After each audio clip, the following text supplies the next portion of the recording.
Hello, everyone. Welcome to the 21 Hats podcast. I'm your host, Lauren Feldman. This week, Sarah Segal tells Shawn Busse that the other shoe has dropped. A couple of months ago, as she shared here previously, Sarah lost 2 big clients in 1 week.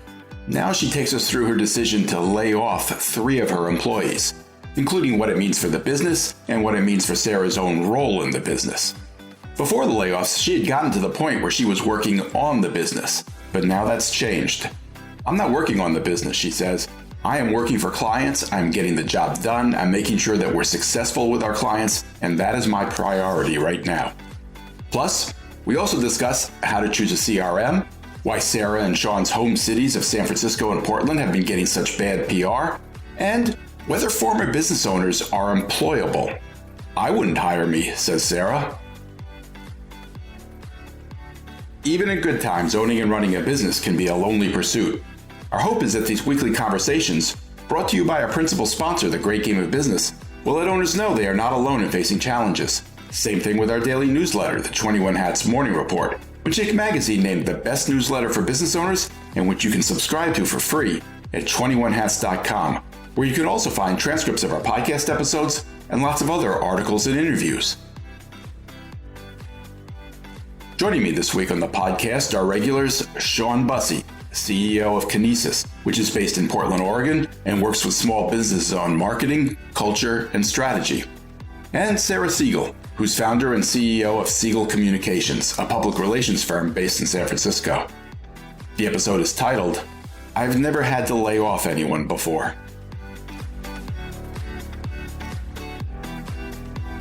Welcome, Shawn and Sarah. It's great to have you here. Sarah, we haven't spoken in a little while. How's it been going? That's a loaded question, Lauren. It's been a lot of learning curves and a lot of education and a lot of, it has not been the most stress-free end of the year, start of the end of the year. So the biggest update I have is that I had to resize my company. I had to let go 3 people. I'm sorry to hear that. Yeah, I let go of my 3 top people because it was trickle down from the economy. We had a number of clients basically say, A, we ran out of funding. B, we spent our wad on this new project and now we have to tighten our belts until the end of the year. And for months, I was like, okay, I'm going to be able to get new business. I'm going to be able to subsidize this change. And it just wasn't happening in August because people don't do anything in August. It's the worst month ever. When you say subsidize this change, you mean? Find new clients, And I was optimistic for a long time. And then when payroll started getting stressful for me, I was like, okay, I've just got to do it. And it's not, none of it was performance based because, we really had a solid, awesome team. All these people delivered on so many things that and now I worry about dropping the ball on. It was out of necessity to make sure that we were going to be profitable. And so that was a really unfortunate experience. I have never had to lay anybody off before. Oh, these are the very first ones. Yeah, I've never laid anybody off. I fired somebody because of performance, sure, but never laid anybody off because of lack of business. But then, of course, 2 months later, we have all of these folks coming at us with new opportunities. So then I'm like, okay, do I hire people? Do I get contractors? I'm afraid to step my toe too far into the water now because what happens if that goes away? So it's been kind of traumatizing. Let's put it that way. How did it go laying the 3 people off? The actual act of laying them off? Well, I'm really transparent with my team. I always have been. If a client gives us positive feedback, I let them know. If they give us negative feedback, I let them know. If I worry about them continuing with us, I let them know. They know the ins and outs, and they actually know the retainer sizes of all of our clients. So, anybody on the team would understand that, 2 major clients go, there's going to have to be some readjustment. So I don't know that anybody was surprised. I think that my top earners were surprised that it was them, but I think it went as well as it could be because, they knew that I didn't want to do it. But in order to keep, the roof on, I had to.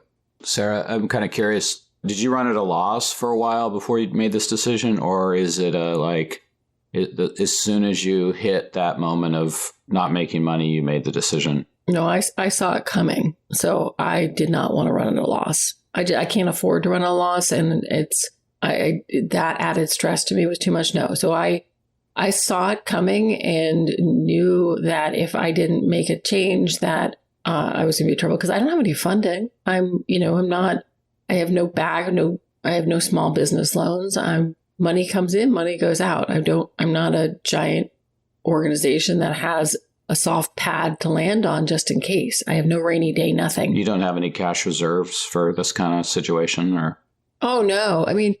Well, last year, remember, I was owned by a larger entity, right? And getting out of that relationship was easy in terms of negotiation, but I still had to pay them our fair share of, any computers that we took with us, any software that we had contracted with. So I literally finally paid them the final check like last month. So I have not been able to put together a contingency. Exactly. Yeah. That's on my plan of things to do. Like I'm definitely trying to do that. But then there comes the tax question, which I don't know how to answer. But like from a lot of agencies I've talked to, they're like, it's best not to have any cash on hand at the end of the year because then you get dinged for that. I don't know if that's true or not. I have to talk to somebody who's smarter than I am. But I just want to make sure that I'm doing the best thing for the business as well. That doesn't sound right to me. I don't think you get taxed on cash on hand.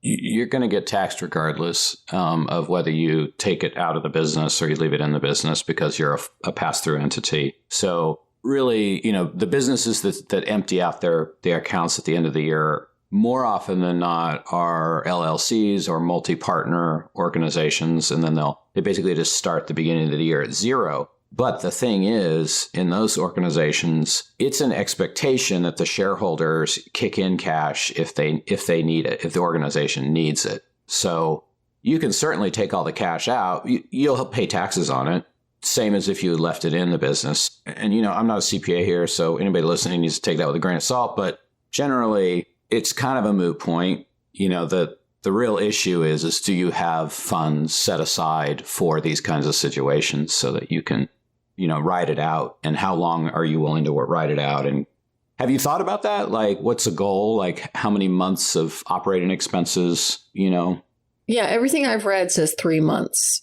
So I'm actually, I have a consultant that I'm working with who is helping me figure out what my operating expenses are, what my need to bill is, and all of those kind of things. So I can be a lot smarter in terms of the cash flow. Now my team's a little bit smaller.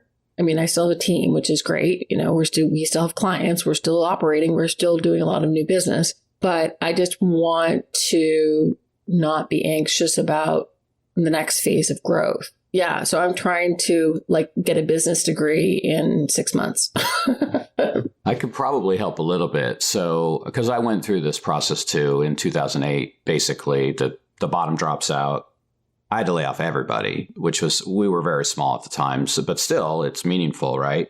And that was when I was first introduced to the idea of months of operating expense in reserve. And also the other really important piece is getting your hands around tax liability. So, actually understanding on a quarter by quarter basis and updating regularly what your tax liability is so that you don't get this big surprise and you run out of cash. So those two things.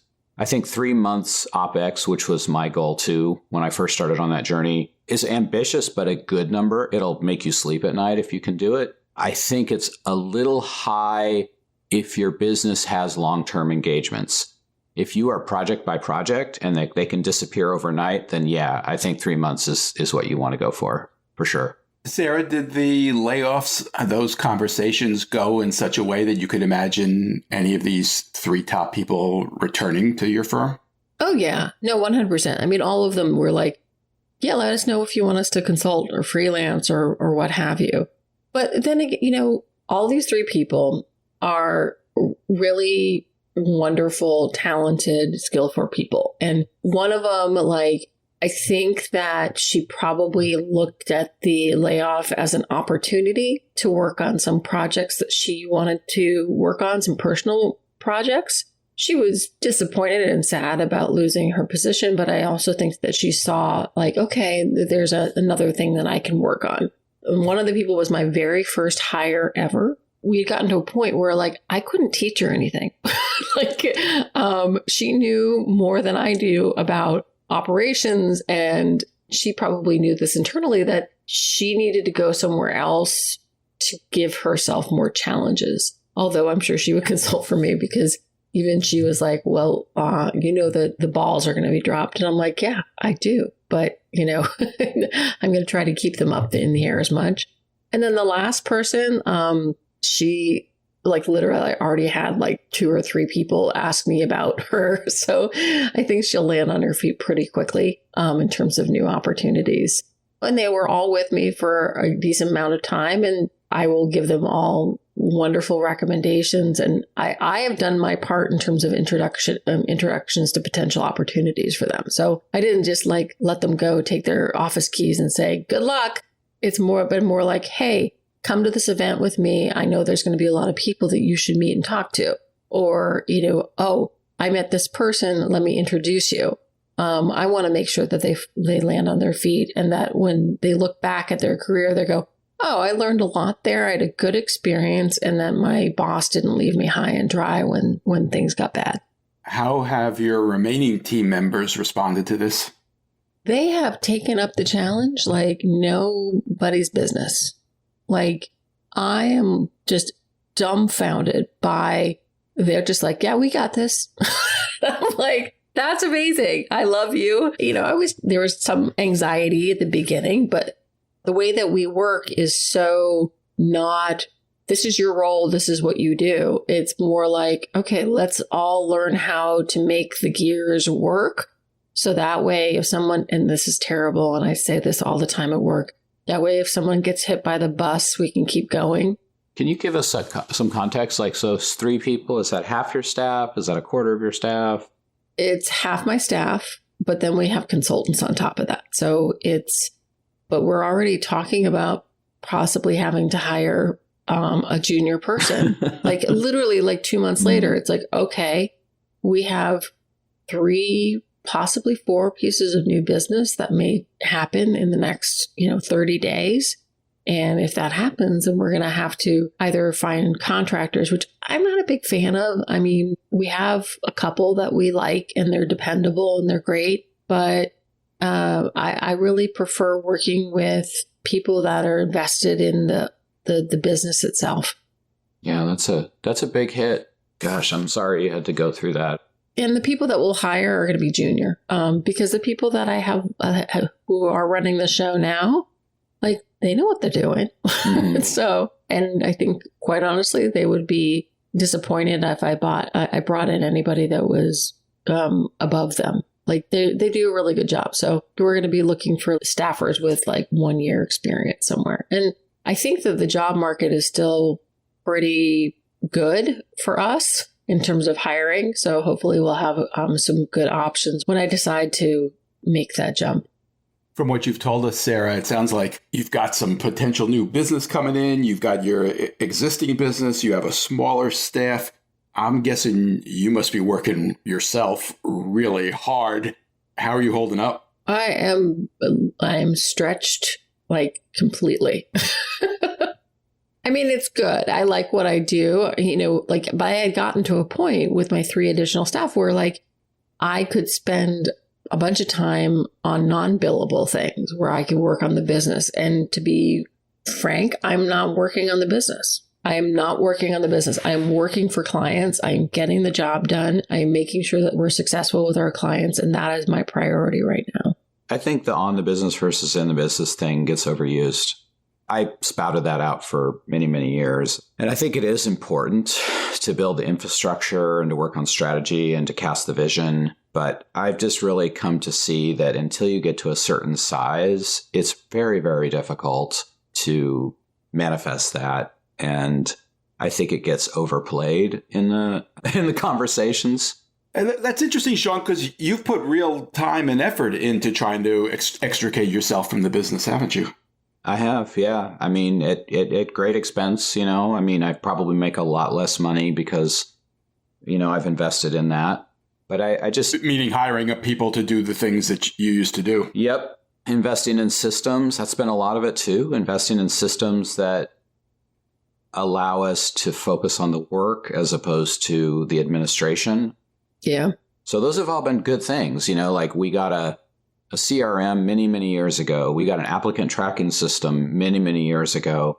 We have a whole process for asking for time off. And, there's a ton of technology that has made us very efficient at doing the work. And I would also say, lastly, we hired a lot of contractors over the years to do the work that isn't core to what we do. So outsourced finance, outsourced HR, outsourced IT, I'm just a huge fan of those things. But I do think that when the business is under 20 people, there's just a reality that the owner has to play an important part in that, and that varies, but what that role is, but it's really important. Can you talk a little bit about CRMs? I have a love-hate relationship. I've tried a couple and all of them, I'm just daunted by the onboarding process for every single one of them. So are you using one now or not, Sarah? I have a trial with one and it's called Apollo, I think it's called. And I've tried another one called Copper. That's interesting that Apollo's positioning themselves as a CRM because I've always thought of them as sort of a data miner. Yeah, they do both. Yeah. They want more recurring revenue like all these tech companies do, right? Right. But anyway, so my guess is, Sarah, your pain is coming from the fact that, it's an industry that wants to capture as much market share as possible. So they all say they can do everything for everybody, right? And anytime you have a tool that says, oh, we can serve everybody, it means they serve nobody. I know. It's like going to the supermarket versus the butcher. The butcher, that they're actually going to know the quality of their meats and their slight cuts and all of that kind of good stuff. The supermarket, you're going to get something. That's a great analogy. And it's not even like a good supermarket. It's like the crappy one that has all kinds of random stuff and not very good quality. I mean, it's a massive pain point for every business I run into. Every client I have either hasn't done it or has done it, and it's frustrating. I'd say maybe 10% of the customers I run into really have their act together. It's a difficult space. But my counsel to folks is that CRM is not about the technology. CRM is about human behavior. So can you train your people to use a tool? If you can't do that, then don't buy a CRM. It's the discipline to use the tool. And I know myself well enough, and this is the on the business, in the business. I know myself well enough that I'm not good at using these tools. I actually don't think many business owners are good at using these tools because it requires a skill set, execution, discipline, consistency that business owners don't have. They're random. They jump all around. It's like squirrel, every 5 minutes. So CRM is not built for business owners, which is why my counsel is buy a system that is as easy as possible to use. And then you're going to need some sort of administrative support. And that can be a virtual assistant.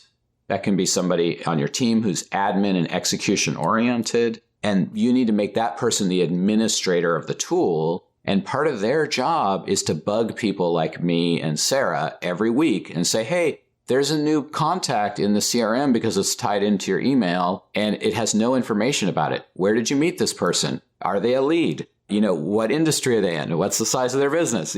So you're actually doing constant data hygiene so that your CRM has value. That's really good advice. And I definitely see it as something that someone could do remotely. Yes. 100%. And as a consultant, find somebody who lives in a small town in Ohio or Wisconsin or something like that that's perfectly capable of doing this kind of stuff. How did you select the one that you have? Yeah, so we did an evaluation process, where we looked at all the different features, and part of our criteria was, is it simple? And so I would build kind of like an XY chart of, price and simplicity or complexity. And so in the upper right, which would be, see, high price, high complexity, would be like a tool like Dynamics or Salesforce. It's like they can do all kinds of awesome things and lots of integrations and cool stuff. But you need like a full-time administrator. You can't do it yourself, just full stop. I think it's an issue of you need to find the tool that can most easily be set up to mirror your sales process.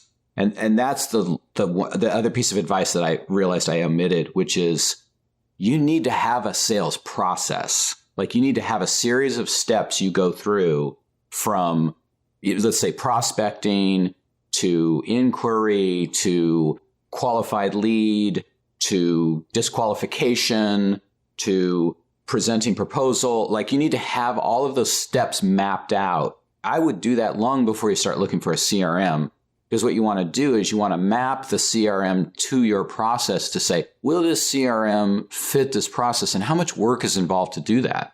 I've had clients use Salesforce and it's like, wow, the hoops you had to jump through to get it to work are huge. I picked one which I would put in the basket of actually not even CRM, but just like sort of like sales tracking. And that was back in the day, there was Pipedrive and it was called at the time Base.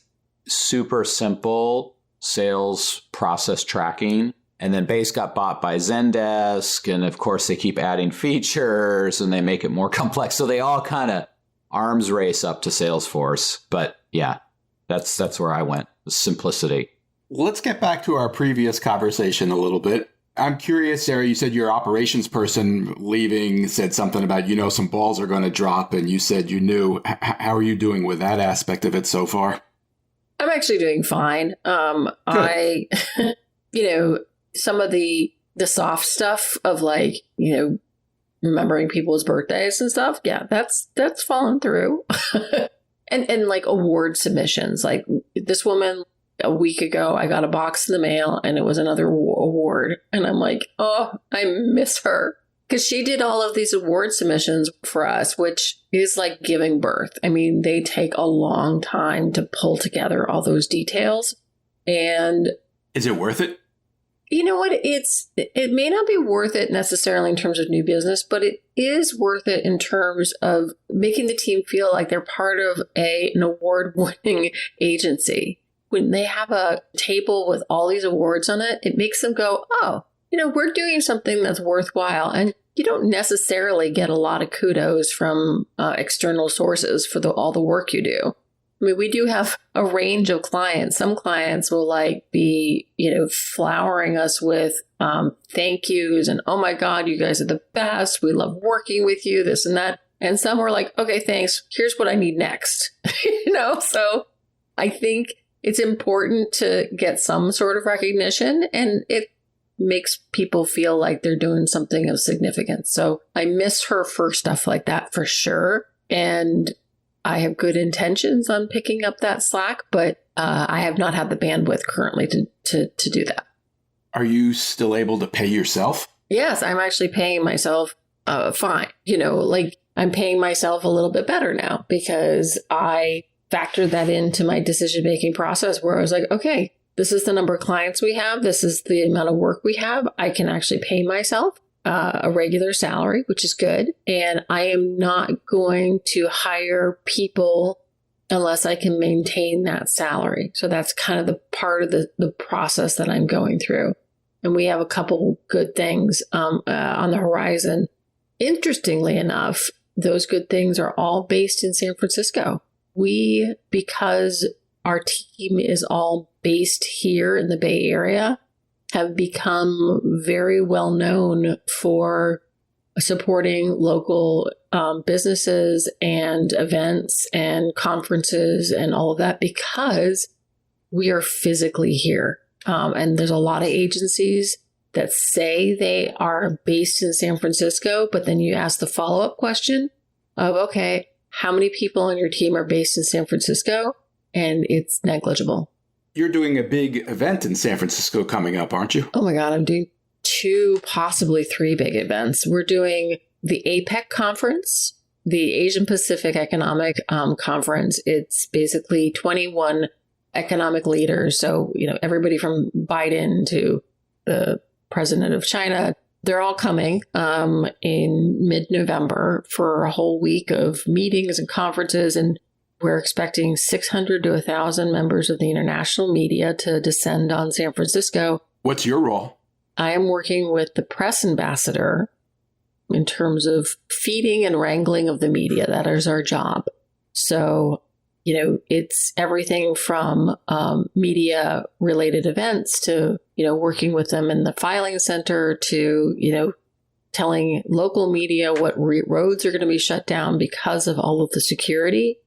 And then literally a week later, we're doing something called the Fan Expo, which is like a Comic-Con, but it's a little bit more broad. It has cosplay, it has gaming, it's like, and they do them all over the country. So we're doing that, and it's going to have a nice, interesting list of kind of thematic celebrities, like Sean Astin from The Goonies will be there, and William Shatner will be there. So we will be on site dealing with that. And then we're in final talks to be the agency of record for a company that does VIP experiences at one of the big stadiums here.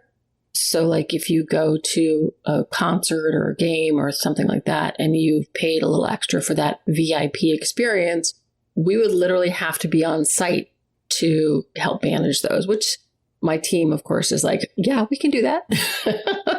That sounds like fun. So yeah, we're doing a lot of kind of conferences and events, and honestly, they're totally exhausting and life consuming, but they're a lot of fun too. It sounds like they might help get the city of San Francisco a little bit of good PR, which I'm thinking it could probably use. Yeah, it's interesting. I have to say that, as a former member of the media, I understand that you're doing your job, but it seems like there's this almost attack on San Francisco. I go to work in San Francisco 3 days a week, and, there's some homeless and there's some, whatever, but it's no different than most cities I've been to. I went to a hotel and restaurant conference the other day. I was talking to people, and they were like, we have tourists coming here and talking to us and saying, I don't understand why everybody says that San Francisco is so terrible. They're like, it's great. They're like, the issues at San Francisco are no worse than any other city. That it's just, for some reason, the media has taken hold of this narrative and won't let go. Yeah, it seems like my theory is that it's transference. So essentially what I think is happening is anger at the tech sector, just in general across our society. And essentially San Francisco is emblematic of the tech sector. And I think there's a lot of frustration with it. I think parents are frustrated with tech because their kids are using these tools that are really unhealthy for them. I think businesses are frustrated with it. I mean, I can't tell you how many software as a service companies have raised their rates without adding any extra value to me in the last year or two. It's just, I think most of America hates tech. I'm just going to say it. Shawn, Portland has had some similar issues. Do you think it's the same explanation there? I think it's a different thing. I think the issue with Portland is that the New York Times had a love affair with our city for about 5 years. And curse of death. Yeah, it is. I mean, they had a love affair with Seattle for a while. And then you see this news cycle, and I'm sure you've seen it, Lauren. It's the hero to villain news cycle, where whether it's an entrepreneur or a business or a city, they're beloved by the media until the tide turns, and then the media can find every reason it can to demonize them, because that gets clicks. I mean, that's at the end of the day, that gets clicks, and that's what's driving the news. good news does not make money. Well, I would say you're gonna take it for the media, Lauren. Sorry. I could take it. Lauren, I came from a newsroom where it was like, if it bleeds, it leads. I mean, and that, like, literally that is an unfortunate truth. And I was going to say, there's a whole range of entities on the media landscape, and what you're describing absolutely does exist. I will tell you, at the New York Times, I never had any pressure whatsoever about traffic. How long ago did you work there? I left about 10 years ago, but believe me, BuzzFeed existed 10 years ago. No, if you were to do survey reporters, there's a lot more pressure for them to create headlines and content that gets clicks. And plus they're burdened with you have to write your article, but now you have to post it and you have to do this and that. It's not so much that people want to have this hero to villain thing, I don't think. It's they want something new. So if there have been lots of stories about somebody being a hero and you come up with some evidence that suggests villain, you can fill a 14-inch story that makes that case, and it's something different. And yes, people will click on it. But I mean, I'm not saying there's some grand conspiracy to go hero to villain. I just think that the natural cycle produces that outcome, right? Just like you said, how many hero stories about Portland will the New York Times run? It stops being news. You got to do something different if you're going to write about Portland. Yeah, but so what is the solution for San Francisco? Like, that's the big question. I mean, well, you know what's interesting? I think San Francisco and Portland suffer from the same problem, which is concentration of commercial real estate space without residential.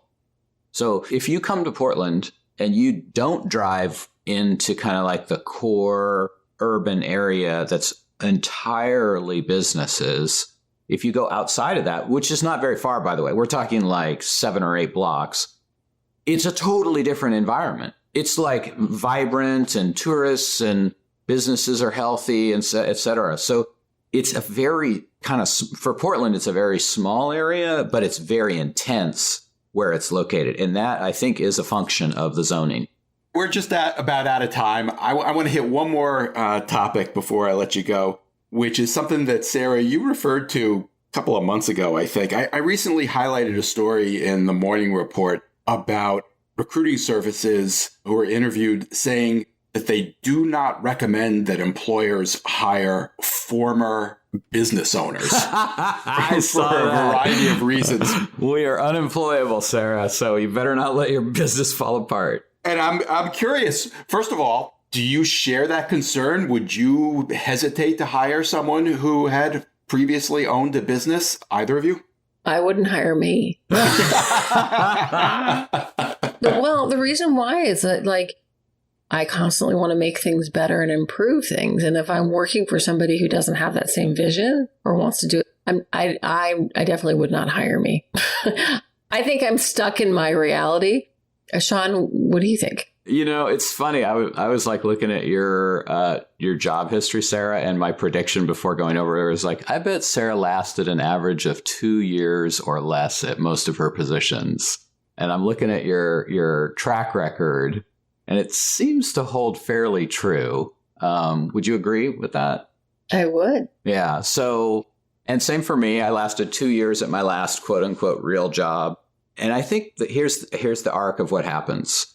You come in, you see lots of opportunity for change. If the business is reasonable, they embrace that at first. And they're like, this is awesome. Sarah's making all these cool improvements. Shawn's making things so much better. Let's promote him. Let's give him more money. Let's give her more money, etc.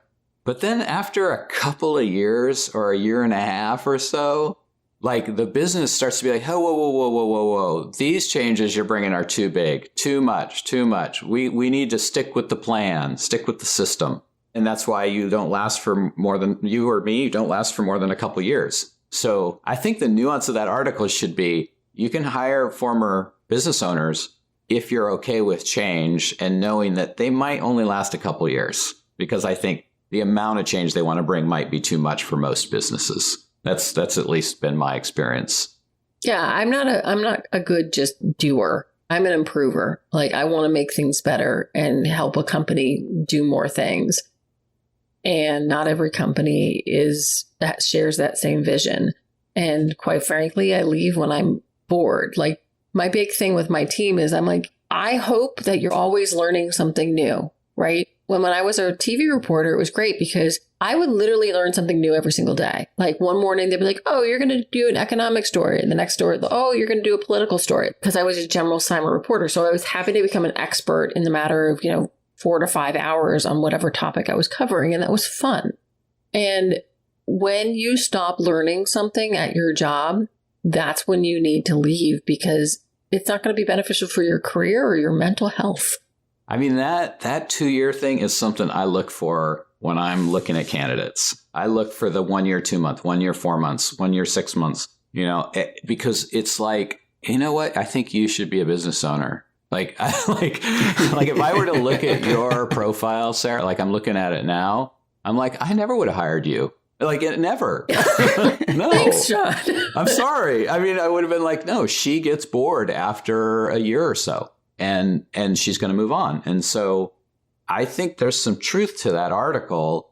If you are building a business where you want people to be around for a while, business owners are not a good hire, unless you're going to give them equity and make them a co-owner. I see it over and over again. And like somebody will announce, I've decided to go out on my own. And as soon as I look at their profile, it's the same story every time. 1 year, 2 months, 1 year, 6 months, 2 years, 3 months.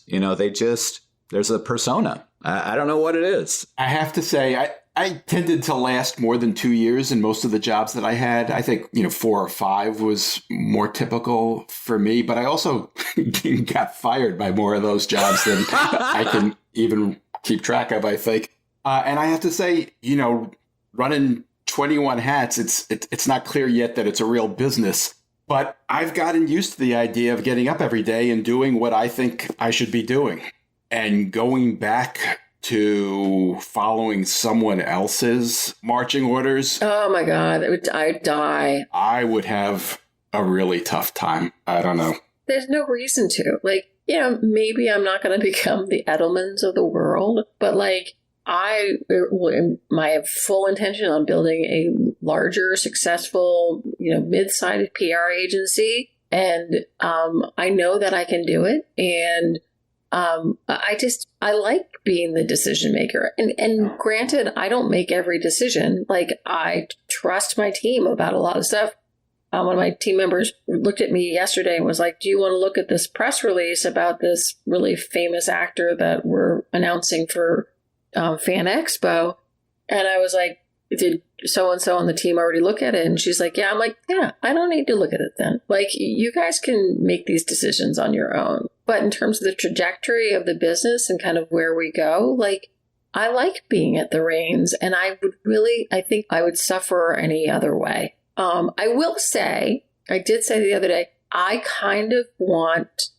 do want to put my resume together, which I haven't done for a decade, because I've done some guest speaking at various universities and schools, and I coach a sport, and I really like working with young minds that are eager to learn and do stuff. And I could see myself teaching what I do at a collegiate level. So yeah, I could see myself having a boss in a different space, but not in my industry, because it would be miserable. Well, I think it's a good sign that you feel that way even after the rough stretch you've been through. It's just rough. It's a learning curve. I learned something from it. I don't think I did a terrible job. Nobody turned around and said, I'm not going to take your payout. And all of one of them is coming to a cocktail party that we're going to this evening. We left on all really good terms because they know it wasn't personal. It was business. All right. My thanks to Shawn Busse and Sarah Segal, and to our sponsor, The Great Game of Business, which helps businesses use an open book management system to build healthier companies. You can learn more at greatgame.com. Thanks, everybody. Thanks for listening. Wait, don't leave yet. If you have a question or a comment that you'd like the 21 Hats owners to address, send it to me by replying to your morning report or by email at lauren@21hats.com. That's LOREN @21hats.com. Do it now before you forget. And don't be afraid to tell Jay what you really think. He can take it. And if you got something out of this conversation, help us reach more business owners. Tell a friend. Subscribe and review us wherever you get your podcasts. Follow us on Twitter. Subscribe to The Morning Report at 21hats.com. This episode was produced by Jess Thuberon, founder of Blank Word Productions. Okay, now you can leave. Thanks for listening, everyone.